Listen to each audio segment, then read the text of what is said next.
Hello everyone! So today's video ay dito tayo sa bahay ni Granny.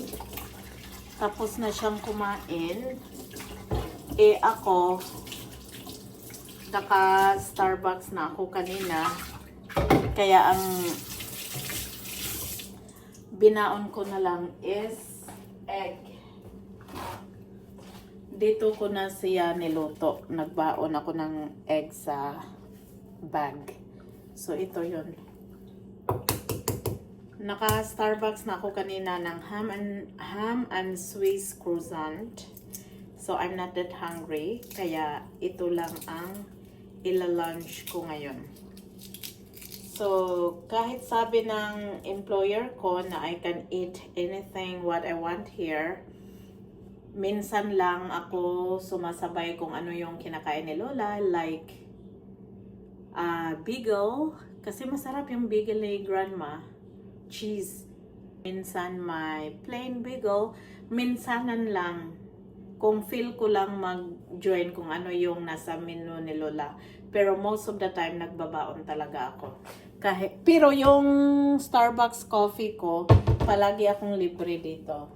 So pag nagbo-brewed ako kay Lola, after sa coffee ng lola ko, ako naman ang gagawa ng aking kape.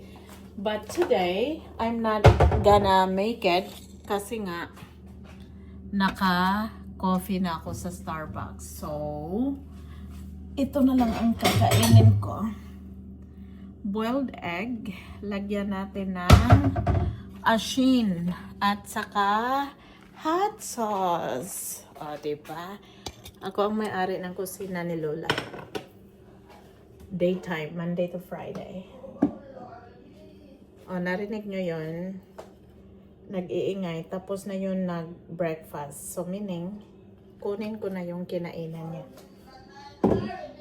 Yes, Mama! Coming! Saglit lang.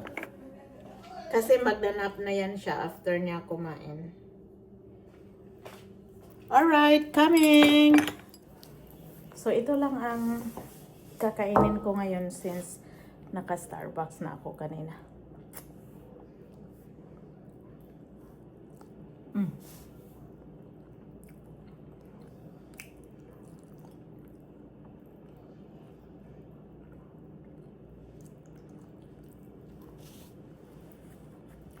Hindi na ako gagawa ng kape dito kasi naka-Starbucks na ako kanina.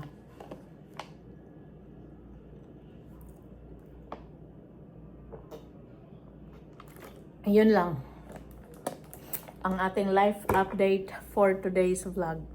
February 23, 2026. Bye!